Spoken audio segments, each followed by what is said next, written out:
अस्सलामुअलैकुम। आज के इस वीडियो में हम बात करेंगे कि हम अपने जिस्म के अंदर जमी हुई गंदगी को, टॉक्सिन्स को किस तरह से हम लोगों ने साफ़ करना है और किस तरह से हम अपनी बॉडी को डिटॉक्सीफाई कर सकते हैं। क्योंकि जब ये गंदगी ख़त्म होएगी आपके जिस्म से तो आप देखेंगे कि आपकी स्किन अच्छी होने लगी है, आप लोगों के एनर्जी लेवल अप होने लगे हैं, आप लोगों का वेट रिड्यूस होने लगा है, आप लोगों के ब्लड प्रेशर के इशू ठीक होने लगे हैं। अब इसके लिए आपको पूरा समझना होगा कि हमारी बॉडी के साथ हो क्या रहा है, हम कहाँ गलती कर रहे हैं, हमसे खाने में गलती हो रही है या इन टॉक्सिन्स को जिस्म से बाहर निकालने में गलती हो रही है। अब इसके लिए आपको थोड़ा सा समझा देती हूँ कि आप लोगों को जब हम लोग खाना खाते हैं तो सबसे पहले खाना स्टमक में जाता है, जहाँ ये छोटे पीसेस में टूटता है। उसके बाद ये छोटी आंत में जाता है, वहाँ इसकी एब्जॉर्प्शन होती है, डाइजेशन होती है, बड़ी आंत में एब्जॉर्प्शन होती है, वहाँ से ये बाहर खारिज हो जाता है वेस्ट की फॉर्म में। अब क्या हर खाने को एक जैसा टाइम लगता है जिस्म के अंदर रुकने में? इस सारे प्रोसीजर में जब आप लोगों ने खाना खाया, आंतों में गया, सारा प्रोसीजर होने में एक टाइम दरकार होता है। क्या हर खाने को सेम टाइम चाहिए? नहीं। फलों को लगभग 3 घंटे लगते हैं हमारे जिस्म के अंदर से बाहर निकलने में, उसे डाइजेस्ट होने में। उसके अलावा जो फाइबर है जिसमें सब्जियां आ जाती हैं उसको डाइजेस्ट होने में लगते हैं तकरीबन 6 घंटे। और जो अनाज है जिसे आप लोग रोटियां कहते हैं, ठीक है ना, रोटी, चावल, दालें, इनको डाइजेस्ट होने में तकरीबन 18 घंटे लगते हैं। ये मैं आप लोगों को एक एस्टिमेट बता रही हूँ ताकि आप लोगों को आइडिया हो सके कि हम जो रोटियां खा रहे होते हैं, मैं क्यों ज़ोर दे रही होती हूँ, अपनी रोटियां कम करें, अपनी अनाज कम करें आप लोग। क्योंकि आप लोगों के सीबों के पीछे आंतों को जो लीकी गट आप लोगों का हो गया हुआ है, इसके अलावा आपको जो स्टमक का इशू हो गया हुआ है, एसिड ऊपर को आ रहा होता है, डकार आ रहे हैं, ब्लोटिंग हो रही है, इन सब के पीछे आपका डाइजेशन ठीक तरह से नहीं हो पा रहा है। और उसकी क्या वजह है वो आपको सारा अंडरस्टैंड करना होगा। अब आप लोगों ने ये अंडरस्टैंड करना है कि जिस चीज़ में पानी कम होगा वो जिस्म से निकलने में उतना ही ज़्यादा टाइम लगाएगी, ठीक है। अब अनाज में पानी नहीं होता है, जैसे दालें हो गई, रोटी हो गई, ये सारी चीज़ें हैं, इनमें पानी नहीं होता है तो ये जिस्म में ज़्यादा देर के लिए रुकेंगे, ये देर से हज़म होंगे। अब 18 घंटे आपके खाने को हज़म होने में लग रहे हैं। और हम में से बहुत से लोग हैं जो मुझे अभी इस टाइम पे सुन रहे हैं, वो लोग सुबह नाश्ता कर रहे हैं, स्नैकिंग कर रहे हैं, उसके बाद दोपहर का खाना खा रहे हैं, फिर स्नैकिंग कर रहे हैं, फिर रात का खाना खा रहे हैं।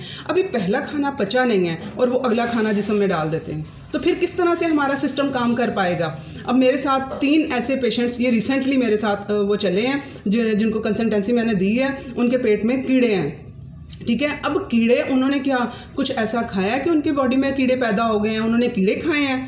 नहीं। उन लोगों ने जो खाना, उनका गला सड़ा है जिस्म के अंदर रुक के। अब ये 18 घंटे मैं कह रही हूँ कि हज़म होने में उसे लगते हैं। अगर आप लोग और खाना डाल देंगे तो बर्डन आ जाएगा उसे हज़म होने में, तो वो क्या करेगा, वो अंदर गल सड़ जाएगा, तो वो अंदर फिर वो फंगस, कीड़े, बैक्टीरिया वहाँ पे लगते हैं ये सारी चीज़ें, ठीक है। हमारे किसी खाने के थ्रू नहीं जा रहे होते, ये अंदर जब रुकता है खाना, आप लोगों को कॉन्स्टिपेशन का भी इशू होता है और वो ये जाके अभी आगे भी कंप्लीट समझाती हूँ कि क्या है वो सारा सिस्टम। तो तब वो जाके कीड़े वो जिस्म के अंदर पैदा होते हैं और ये फंगस वगैरह ये आंतों को लगी हुई होती है, हजम नहीं हो रहा, डकार आ रहे हैं, ब्रेन फॉग हुआ हुआ है, अंदर फंगस है स्टमक के अंदर, ठीक है ना। ये एच पेलोरी क्या है? ये एक फंगस बैक्टीरिया है, ये जो जिस्म के अंदर, आपके मैदे के अंदर, आपकी आंतों के अंदर ये जो सारे बैड बैक्टीरिया ग्रो किए हुए होते हैं। आपकी जुबान वाइट हुई होती है, बैड बैक्टीरिया आपके अंदर है सारे ग्रो किए हुए। उसकी वजह आप लोगों को समझ आ गई है कि आप लोगों का खाना हजम नहीं हो पाता और आप ऊपर से डाल ही जा रहे होते हैं, ठीक है। अब बॉडी को हील होने के लिए हमारे जिस्म को एक टाइम चाहिए होता है, ठीक है। उसको वो टाइम आप लोग देंगे तो वो उसकी हीलिंग पूरी होगी, उसमें वो रेस्ट टाइम मिलेगा, सारे ऑर्गन्स जो से हैं वो उसमें डिटॉक्सीफाई होंगे। अब होता क्या है कि जब हम लोग खाना खाते हैं तो उसमें हमारे जो आंतें होती हैं उसमें फिंगर नुमा, जो आंत के अंदर फिंगर नुमा छोटे छोटे उभार होते हैं, वो क्या करते हैं कि जो खाने डाइजेस्ट होके आया होता है उसको जो भी हमारी आंतों की दीवार के साथ लगा होता है ना, उसे सक कर लेते हैं, एब्जॉर्ब कर लेते हैं अपने अंदर। अब आपने गलत किस्म का खाना खाया। अब हमारा जिस्म, पहले नंबर पर ये समझें कि हमारी बॉडी ऐसे खानों के लिए बने ही नहीं है जो हम इंसान मेड, ठीक है। आप ये समझें कि इंसान ने जो खाने बनाए हुए हैं जैसे कि pizza, burger, pasta, cold drinks, ये जो चीज़ें नेचर ने प्रोड्यूस नहीं की हैं, वो चीज़ें उसके लिए हमारी बॉडी बनी ही नहीं है। जब आप लोग वो चीज़ें जिस्म को देंगे तो वो कैसे सही तरह से काम करेगी, वो सारा कचरा अंदर जमा होगा। ठीक है, अब गाड़ी की एग्जांपल ले लें। गाड़ी जो सी है वो बनी पेट्रोल से वो चलती है, अगर आप उसमें डीजल डाल देंगे तो वो नहीं चलेगी। इसी तरह से आप लोग जब इस तरह की सारी चीज़ें उसमें कार्ब्स और ये सारी मैन मेड जो सी चीज़ें उसको डालेंगे बॉडी के अंदर, तो वो ठीक तरह से अपना काम नहीं कर पाएगी। तो अब जब ये वो सक कर लेता है, ठीक है ना, फिर वो मुख्तलिफ ऑर्गन्स तक वो पहुंचा देता है। मैं जो बता रही थी कि जो फिंगर नुमा उभार होते हैं, जो गुड बैक्टीरिया वहाँ पे होते हैं, वो उसे सक कर लेते हैं। जो भी आप लोग दीवारों के साथ लगा होगा, जो भी आप लोगों ने खाया होगा, खाना आपका सही तरह से डाइजेस्ट नहीं हुआ, वो आंतों की दीवारों के साथ लगा हुआ होता है, तो वो फिर वो सक होकर अंदर ऑर्गन्स तक जब जाएगा फिर बीमारी शुरू होगी। अगर वो कचरा, वो गंदगी जमा हो जाएगी आपकी स्किन के ऊपर, ठीक है ना, तो वो फिर आपको दे देगी एक्जिमा, दे देगी सोराइसिस, दे देगी आपकी पिगमेंटेशन, दे देगी आपको स्किन एक्नी, दे देगी। स्किन से रिलेटेड जितने भी इश्यूज अगर वो स्किन पे जम गई है तो वो आपको ये सारे जिनको ये सिम्टम्स आ रहे हैं, इसका मतलब है उनके अंदर कचरा जमा है, उनकी बॉडी के अंदर। ठीक है, अगर यही गंदगी जो सी है वो आप लोगों का वेट रिड्यूस नहीं होने देगी, आपके जिस्म के अंदर जमा है, तो आपका वजन भी आप लोगों का कम नहीं हो पाएगा जब तक ये कचरा नहीं बाहर निकालेंगे। अगर ये गंदगी स्टोन की शक्ल में किडनी और गॉल ब्लैडर में जाके जमा हो जाएगी तो ये आप लोगों को स्टोन्स देगी, जो पत्थरियाँ देगी कि जी हमारी पत्थरियाँ बन गई हैं, हमारे पित्ते में पत्थरी बन गई है, हमारे गुर्दे में पत्थरी बन गई है। ये गंदगी ही होती है जो वहाँ जाके इकट्ठी हो जाती है। ठीक है, और अगर यही गंदगी आपके ब्लड को भारी कर देगी और उसे हार्ट को पंप करने में वो मुश्किल पैदा करेगी उसके लिए, तो आपको आएगा ब्लड प्रेशर। अगर यही गंदगी आपकी जो सांस की नालियाँ हैं उसमें जाके फंस जाएगी तो आपको होगा अस्थमा।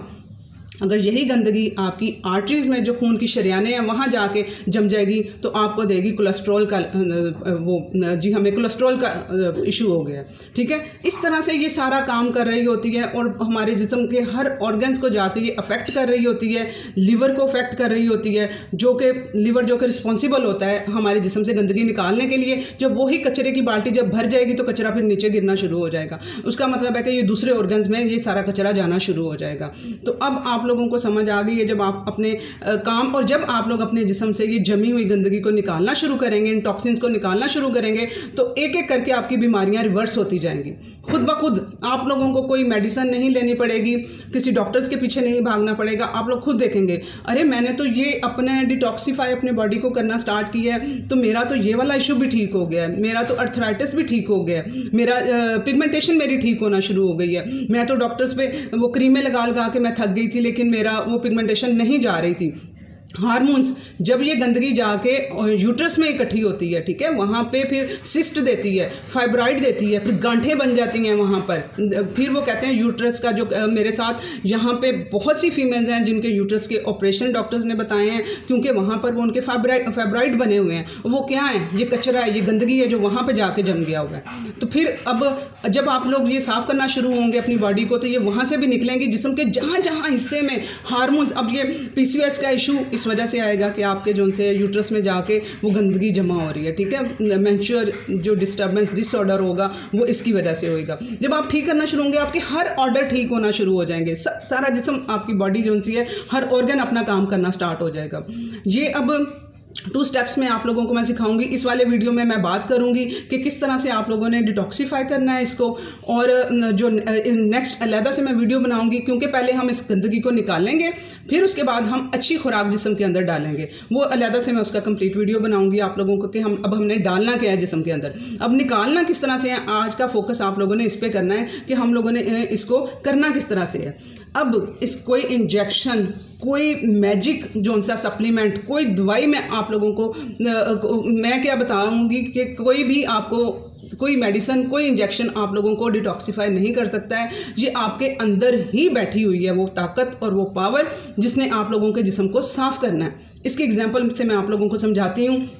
कि जब हड्डी टूटती है तो उसको फिर वो प्लस्तर लगा के उसे रेस्ट के लिए 3-4 महीने, 2 महीने, 3-4 महीने जितना भी टाइम उसे दिया जाता है वो रेस्ट के लिए उसे दिया जाता है। अब वो 2 महीने 3 महीने के बाद वो हड्डी खुद ब खुद जुड़ जाती है। वहाँ पे आप लोग कोई मेडिसिन तो नहीं ना उसको देते गए, कोई मेडिसिन तो नहीं ना उसको लगाते गए, आप लोगों ने उसे रेस्ट टाइम दिया है। वो पावर जो आपके अंदर आपकी हड्डी को जोड़ सकती है, कितनी सख्त हड्डी होती है, उस टूटी हुई हड्डी को जोड़ सकती है, तो क्या वो आपके जिस्म के में से गंदगी निकाल के आपके अर्थराइटिस को, आपके थायराइड को, आपके ब्लड प्रेशर को, आपके स्लीप एपनिया को, शाहिद भाई स्लीप एपनिया कि क्यों नहीं आप लोगों की स्लीप एपनिया क्या होता है, इसमें रात को सोए सोए आप लोगों का सांस बंद हो जाता है और आंख खुल जाती है, ठीक है। और इसका सलूशन क्या निकाला गया वो है, और इसका सलूशन है कि आप लोगों को वो ऑक्सीजन के लिए वो लगाना पड़ता है, मशीन लगा के, एक मशीन है वो लगा के आपको सोना पड़ता है, और वो मशीन लगा लेने से आप लोगों का इशू सॉल्व नहीं होगा, तो वो सिर्फ वक्ती तौर पे वो आपको करेगी, और वो क्या आपको सुकून में होंगे,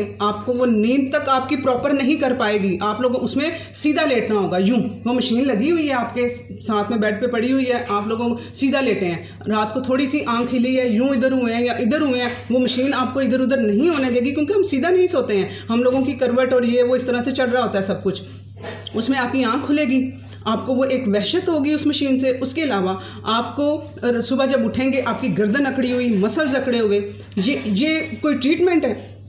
कोई ट्रीटमेंट नहीं है। इसका ट्रीटमेंट यही है कि आप लोगों को प्लीज़ आप लोग अंडरस्टैंड करें, समझें, बहुत आसान है। आप लोग मेरी ये हड्डी वाली एग्जांपल से समझ जाए ना कि एक हड्डी हमारा, और ये कौन सी पावर है, ये हीलिंग पावर है, ये आपकी हड्डी को जोड़ रही है, ये आपके हर इशू को, स्लीप एपनिया क्या है, कुछ भी नहीं है, 1 महीना दें आप लोग, मेरे लाइफस्टाइल के मुताबिक आप लोग चलें, मुझे 1 महीना आप लोग दे दें, आपका ये इशू जो सा है वो बिल्कुल जड़ से ख़त्म हो जाएगा। आप लोग खुद देखेंगे कि हम लोग कितने सुकून में आ गए हैं। एक नेमत अल्लाह ताला की सोना, जिन लोगों को ये अभी इशू नहीं हुआ है वो लोग अल्लाह ताला का शुक्र अदा किया करें कि वो उन लोगों को ये इशू इस तरह का नहीं है, स्लीप एपनिया जैसा। ये एक ज़ाहिर छोटी बीमारी लग रही है और बहुत बड़ा अजाब है ये, तो इसको, इस अजाब को ख़त्म करना उतना ही आसान है, आई प्रॉमिस, बहुत आसान है इसको, इसका सलूशन निकालना। आपको 1 महीने की एफर्ट से आपको पता चल जाएगा कि ये हम लोग ईजीली कर सकते हैं। तो आपको इस तरह से आप लोग अपने फाइब्राइड, जिनको ब्रेस्ट कैंसर और ये सारे इशूज़ चल रहे होते हैं, वो ये गंदगी जिस्म से निकाल कर अपने इन सारी बीमारियों को रिवर्स कर सकते हैं। अब आप लोगों ने करना क्या है इसके लिए? इसके लिए आप लोगों ने सबसे पहला स्टेप करना है इंटरमिटेंट फास्टिंग, क्योंकि हमारा जिस्म जो सा है, और आप लोग अब परेशान मत हो जाइएगा कि ये तो हमें फाके कराएगी। आई प्रॉमिस, आप लोगों को बिल्कुल रजा के, आप लोगों के एनर्जी लेवल यहाँ पे रख के, यहाँ से उठा के यहाँ रखूँगी, इंटरमिटेंट फास्टिंग चलेगी, एनर्जी लेवल यहाँ से यहाँ आएंगे, आप लोग कहेंगे हम तो फास्टिंग में भी जो सा है वो इतना अच्छा फील कर रहे हैं और हमारी फास्टिंग चल रही होती है। ये सारा समझ के सीख के चलने की बात है, ठीक है। आप लोगों ने 16 घंटे से स्टार्ट करनी है, यानी कि आप लोग, अगर आप लोगों के अभी शुरू में जिन्होंने नाम ही इंटरमिटेंट फास्टिंग का पहली मरतबा सुना है कि ये क्या बला है, ये रात के खाने से लेके सुबह के नाश्ते तक का वक्फा आप लोगों ने देना है, ठीक है। अब मैंने क्या कहा, ये हीलिंग पावर आपकी जो सी है, अब इसका रूल मैं ये क्यों करवा रही हूँ पहले नंबर पे आप लोगों को इंटरमिटेंट फास्टिंग, क्योंकि जो हीलिंग पावर है ना हमारे, मैंने कहा है कि आप लोगों के बीमारियां रिवर्स करने के लिए आपके अंदर ही ताकत बैठी हुई है, वो ताकत है हीलिंग पावर।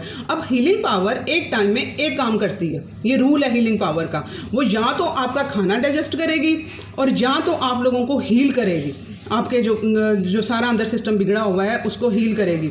अब डाइजेस्ट करने का आप लोग उसे हीलिंग टाइम तो दे ही नहीं रहे हैं, आप लोग उसे एक खाना, नाश्ता डाला, स्नैकिंग डाली, दोपहर का खाना, उसे खाने पे खाना, उसे चल भाई हजम करे से, वो हर टाइम आप लोगों ने अपनी हीलिंग पावर को, जो आपके अंदर पावर है, उसे हर टाइम डाइजेशन पे लगाया हुआ है। वो आपको हील तो कर ही नहीं रही, आपके जो अंदर इश्यूज़ हैं, बीमारियां हैं, उसके लिए आप लोगों को उसे टाइम देना चाहिए, उसे टाइम चाहिए, वो टाइम रिक्वायर करती है कि जी मुझे टाइम दो तो मैं तुम्हें बिल्कुल हील करके दिखाऊंगी, तुम्हारा सब कुछ रिवर्स करके दिखाऊंगी बगैर किसी मेडिसिन के, ठीक है। और डाइट तो सारा कुछ वो अच्छा, मैं आप लोगों को सारा कुछ, जो फर्स्ट टाइम मेरा वीडियो देख रहे हैं वो मेरी हर वीडियो को देखें, एक्सरसाइजेज भी हैं और इसके अलावा डाइट सब कुछ मैं लेके चल रही हूँ, सब कुछ बता रही होती हूँ कि आप लोगों ने अगर ये इशू है तो ये आप लोगों ने खाना है, ये इस तरह से चलना है, ठीक है। अब आप लोगों ने इंटरमिटेंट फास्टिंग की मैं बात कर रही थी कि आप लोगों ने रात का खाना खा लिया है, तो आप लोगों ने सुबह के नाश्ते के दरमियान अब 12 घंटों से शुरू कर लीजिएगा, जो फर्स्ट टाइम शुरू कर रहे हैं। आप लोगों ने ज़बरदस्ती नहीं खुद के साथ करनी, क्योंकि मैंने आप लोगों से प्रॉमिस किया है कि मैं आप लोगों की एनर्जी लेवल यहाँ पर रख के आप लोगों की गंदगी, जिस्म से जमी हुई गंदगी को निकालूंगी। तो उसके लिए आपने 12 घंटे से शुरू करना है। आप लोग अगले दिन देखेंगे आधा घंटा आपका खुद ब खुद आगे होता जाएगा। ये तो आपको टाइम खुद ब खुद आपका बढ़ता जाएगा, आपके एनर्जी लेवल बढ़ते जाएंगे, और 16 घंटे तक कम से कम आप 12 से शुरू होकर 16 घंटे तक आप लोगों ने आना है। इस दौरान मैं आप लोगों को एनर्जी के लिए भी बताऊंगी कि क्या करना है आप लोगों ने, ठीक है। अब ये 16 घंटों में से 6 घंटे जो उनसे हैं वो आपका खाना डाइजेस्ट होने में लगेंगे, ठीक है। वो जो आप लोगों ने जो भी खाना रात को खाया होगा, अब इसमें से परेशान ना हो, इसमें से 7-8 घंटे तो आपकी स्लीप में चले जाएंगे। ये इसलिए मैं रात का टाइम आप लोगों को कह रही हूँ कि आप लोगों ने अपनी ये फास्टिंग स्टार्ट करनी है रात के खाने से। अब उसके क्योंकि उसमें 7-8 घंटे आप लोगों को सो के गुजर जाते हैं। अगर आप लोग चाहेंगे ना कि मैं सुबह नाश्ते के बाद अपनी इंटरमिटेंट फास्टिंग शुरू करूँ पूरे दिन के लिए, वो मुश्किल हो जाएगा, ठीक है। उसकी तरफ नहीं जाना आप लोगों ने एनर्जी लेवल अच्छे रखने हैं और सारा कुछ सही तरीके से चलना है, तो आप लोगों ने रात के टाइम से शुरू होना है, ठीक है। 7-8 घंटे तो स्लीप में चले गए, बाकी थोड़ा सा टाइम बचेगा। 6 घंटे आप लोगों को खाना हजम होने में, आपकी जो पावर है 6 घंटे आपका खाना डाइजेस्ट करने में लगाएगी। बाकी 10 घंटे आपकी हीलिंग पावर को मिलेंगे, आपको हील करने के लिए, आपको मुरम्मत करने के लिए, आपके जो जिस्म के सारे ऑर्गन्स जो अंदर ख़राब हुए पड़े हैं उनको रिपेयर करने के लिए हम 10 घंटे उसे देंगे, तो फिर वो खुश होकर रिलैक्स होकर आपकी बॉडी को हील करेगी। और आई प्रॉमिस आपके ये सारी बीमारियां, सब इश्यूज ठीक होंगे। अब इन 16 घंटे को आप इस तरह से भी ले सकते हैं। जो लोग रात को 8 बजे खाना खाते हैं, तो कल सुबह 12 बजे आप लोगों ने अपना फर्स्ट मील लेना है, ठीक है। उसे नाश्ता कह लें, जो भी आपने 3 मील पे जाना है तो वो आपका नाश्ता होगा। अगर 3 मील से ही आप लोग स्टार्ट करिएगा, वो आपका नाश्ता होगा 12 बजे, ठीक है। अब जो लोग घर में रहती हैं, अब आप लोगों ने अपने टाइम के मुताबिक मैनेज करना है। जो घर में रहती हैं औरतें, वो 6 बजे वो कहें कि हम 12 बजे तक भूखा नहीं रह सकती, तो वो क्या करें, वो 6 बजे अपना डिनर कर लें, 6 बजे खा पी के फारग। उसके बाद आप लोग अपना फर्स्ट मील 10 बजे कर लेंगे, ठीक है। जो घर में रहती हैं उनके लिए पॉसिबल है, जो जॉब करते हैं उनके लिए ये वाला टाइम पॉसिबल नहीं है। ये मैंने बहुत करके देखा है, मैंने खुद के ऊपर इसके पीछे ख्वार हो गई हूँ कि टाइम को कैसे पीछे लेके आऊँ, लेकिन जॉब है, वहाँ से आपको फ्री नहीं मिलता है कि आप लोग पहले चले जाएं। मैं 7:45 सवा 8 तो मैं घर पे पहुंचती हूँ, 8 सवा 8 मैं घर पे पहुंचती हूँ। मैं कैसे 6 बजे खाना खा सकती हूँ?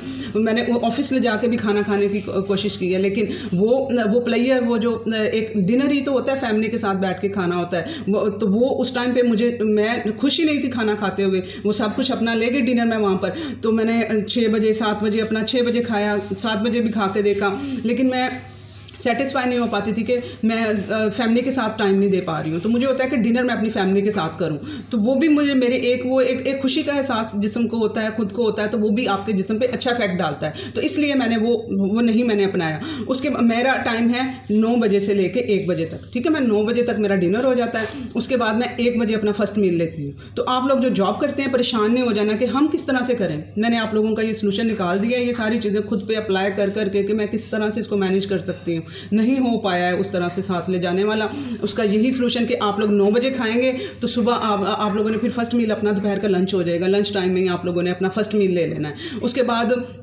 ये आप लोगों का होगा। अब आपको इसके दौरान आपका अगर दिल घबराया, आपको एनर्जी लेवल चाहिए होंगे, तो आप लोगों ने इस दौरान आप चाय पी सकते, ब्लैक टी, दूध वाली चाय नहीं, आपने दूध वाली चाय नहीं पीनी। आप लोगों ने इसमें सौंफ के कहवे नहीं पीने हैं, कोई इस तरह के कहवे नहीं डालने हैं, सिर्फ और सिर्फ आप इसमें ग्रीन टी पी सकते हैं। लेकिन ग्रीन टी आप लोगों को मैं शाम को पिलाती हूँ, कुछ ग्रीन टी का टाइम आप लोग जो शाम की चाय होती है उसमें ग्रीन टी पिए, सुबह के टाइम आप लोग अपनी चाय ही पिए, ब्लैक टी पिए। तो इसमें आप लोग दूध के बगैर, मलाई के बगैर आप लोगों ने ब्लैक टी पीनी है। उसमें आपने डालना है 1 चम्मच कोकोनट ऑयल और 1 चम्मच आप लोगों ने मक्खन या देसी घी। 1 चम्मच कोकोनट ऑयल तो डालना ही है और 1 चम्मच मक्खन या देसी घी आप लोग डालेंगे। मग अपना बनाएंगे, उसमें आधा चम्मच ब्लैक जो पत्ती होती है वो डाल के, वो आप लोगों को ये वाली चाय आप लोगों को आगे 1 बजे तक आपका टाइम 5 घंटे आप लोगों के इजीली निकाल देंगी। I promise. जो बैंक में जिनसे मेरी कल बात हुई थी, अगर आप मुझे देख रहे हैं तो कल मैंने आपका लाइफस्टाइल देखा, आपने बाहर से चाय मंगवाई।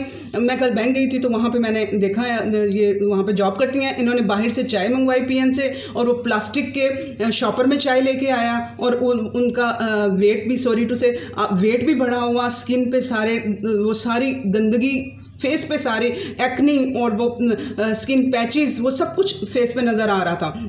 फिर उनको मैंने अपने चैनल के बारे में बताया कि ये इस तरह से आप लोग इसे फॉलो करें तो आपको एनर्जी लेवल बिल्कुल 1 बजे तक ये देगी ये वाली मेरी चाय, आई प्रॉमिस। ऐसे अप्लाई करके देखिएगा, ठीक है। जिनको डाइजेशन का, जिनका पित्ता नहीं है, जिनको थोड़ा सा फैट डाइजेस्ट करने में थोड़ा सा इशू होता है, तो कोकोनट ऑयल आप लोगों का हजम शुदा होता है, वो उसको ज़्यादा एनर्जी नहीं चाहिए होती है, तो वो कोकोनट ऑयल 1 चम्मच मस्ट डालें। उसके बाद थोड़ा थोड़ा करके देसी घी या मक्खन जो मैंने 1 चम्मच और वो क्या कहा हुआ है ना कि वो डालना है, तो वो आप लोगों ने थोड़ा थोड़ा करके ऐड करिएगा। पहले चम्मच का तीसरा हिस्सा, फिर आधा हिस्सा, फिर पूरा हिस्सा, ठीक है। 1 चम्मच उस पर, फिर आहिस्ता आहिस्ता आपकी बॉडी उसे डाइजेस्ट करना शुरू हो जाएगी। जब हीलिंग की तरफ भी जाएगी, आपका डाइजेस्टिव सिस्टम भी ठीक होगा, तो उसे पचाना शुरू हो जाएगा, तो फिर आपको इश्यू नहीं होगा उसे हजम करने में। ये आपको 4 से 5 घंटे एनर्जी लेवल देगी ये वाली चाय।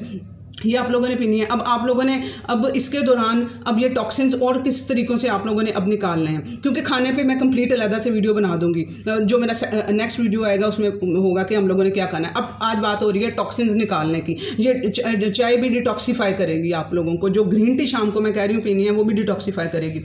इसके अलावा आप लोगों को डिटॉक्सीफाई करेगी आपकी एक्सरसाइज, आपकी वॉक, उसमें जो पसीना आएगा उसमें टॉक्सिन्स आप लोगों को निकलेंगे, ठीक है। आप लोगों ने अब गर्मियाँ भी आ गई हैं, अब लोगों ने इसको अपने डिटॉक्सीफाई करने के लिए एक्सरसाइज को भी आपने ऐड करना है अपने इसके साथ। उसके बाद आप लोगों को हेल्प करेगा, आप जिन लोगों को कॉन्स्टिपेशन बहुत ज़्यादा है, ठीक है, बहुत इशू है, उनको 2-2 दिन 3-3 दिन स्टूल नहीं आता है, तो वो जो उनसे अनीमा को थोड़ा अप्लाई कर सकते हैं, ठीक है। Coffee enema, coconut oil enema, वो उसके लिए क्या होता है कि आप लोग इतनी वाटर बोतल होती है उसमें आप पानी और उसमें कोकोनट ऑयल डाल सकते हैं। कभी कॉफ़ी का कर लिया, कभी कोकोनट का कर लिया, जिनको कॉन्स्टिपेशन बहुत ज़्यादा होती है। और इसके अलावा जिनको नहीं भी होती है वो भी अपनी लाइफ में अप्लाई कर सकते हैं। मैंने इसके बारे में बहुत पढ़ा है, ये बहुत हेल्प करता है, लेकिन मैंने अभी अप्लाई नहीं किया। इंशाल्लाह ताला मैं भी इसको अप्लाई करूंगी, ठीक है। इसमें क्या होता है, पानी में कोकोनट ऑयल आप पानी में डाल सकते हैं और इसकी जो वो होएगी, जो सिरिंज को रेक्टम में लेके जाना है वहाँ पर भी कोकोनट ऑयल लगाना है और रेक्टम में लेके जाना है। वो फिर पानी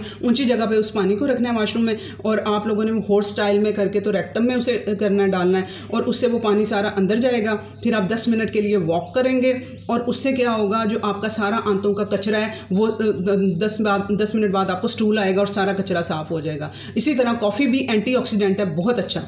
ये कोकोनट ऑयल, जब कॉफ़ी का अनीमा करेंगे तब भी आपने कोकोनट ऑयल ही उस ट्यूब को लगाना है, जो आप लोगों ने वाटर वाली जो ट्यूब होगी जिसके थ्रू आ रहा होगा, जो रेक्टम में लेके जाने, उस पर कोकोनट ऑयल ही आप लोगों ने लगाना है और कोई चीज़ आप लोगों ने नहीं लगानी। Coconut oil anti fungal, anti virus, anti bacterial है।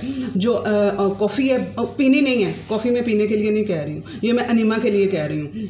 ये एंटीऑक्सीडेंट है बहुत अच्छी, ये भी बहुत अच्छा डिटॉक्सीफाई करती है बॉडी को, जिस्म से सारा कचरा निकालती है। इसके अलावा जो मैंने अपना जो डिटॉक्सीफाई करना मैंने इन सर्दियों से स्टार्ट किया था, मैंने कांजी से स्टार्ट किया था, ठीक है। कांजी को अगर आप लोग, उसकी गाजर नहीं खानी, अगर कांजी अब नेक्स्ट सर्दियाँ आएंगी ना, आप लोग भी अप्लाई करके देखिएगा। आप लोगों ने कांजी में डेली बेस पे प्रोबायोटिक के तौर पर थोड़ी थोड़ी लेनी है आप लोगों ने, हाफ ग्लास, क्योंकि उसमें शुगर भी होती है, वो इंसुलिन स्पाइक भी देती है। तो वो आप लोगों ने स्टार्ट में, जब जिस दिन मैंने सोचा था कि मैं इससे अनीमा टाइप में इसको करूंगी, तो मैंने उसे पीना है, ये कांजी का पीने का बता रही हूँ, ठीक है। अब इससे क्या था, ये इसमें प्री प्रोबायोटिक इसके अंदर सारे थे। इसको फुल मैंने बोतल भर के, यानी कि 1-1.5 गिलास मैंने इसे पिया है। उसके आधे पौने घंटे के अंदर मुझे स्टूल पास हुआ और उसमें सारा जो मेरी आंतों का गंद था, कचरा था, क्योंकि इसमें एंटीऑक्सीडेंट होते हैं ना, नाइट्रिक ऑक्साइड गैसेज इसके अंदर प्रोड्यूस हुई होती हैं कांजी के अंदर, तो ये डिटॉक्सीफाई करती हैं। तो वो सारे का सारा कचरा उसमें वो निकला, ठीक है। तो आप लोगों ने भी, अब सर्दियाँ आएंगी ना, और उसमें मैं परेशान नहीं हुई, मैंने स्टडी की हुई थी, मुझे पता था कि मुझे स्टूल पास होगा और मुझे इस तरह से सारा अंदर से पानी और सब कुछ वो गंद निकलना है, और मेरा वो लूज मोशन वाला हिसाब नहीं था, वो एक तरह से अनीमा था वो मेरा, ठीक है। वो मैंने पी के उसको और वो सारा अपनी आंतों को वो साफ़ किया और मैंने इतना रिलैक्स फील किया, और उससे फिर अगले दिनों में मैं जो सा है वो थोड़ी थोड़ी यूज़ करती रही हूँ कांजी, हाफ ग्लास में पीती थी। तो आप लोग ये चीज़ें अप्लाई करके अपने जिस्म से सारी गंदगी को निकाल सकते हैं और बहुत इजी है। और प्लीज़ इस वीडियो को शेयर करें, बहुत से लोगों को इसकी ज़रूरत है, जिनको कॉन्स्टिपेशन का इशू है, जिन लोगों को ये बवासीर का इशू है, अंदर उनके बहुत कचरा जमा हुआ है, ठीक है। इसे शेयर करें। अल्लाह हाफ़िज़।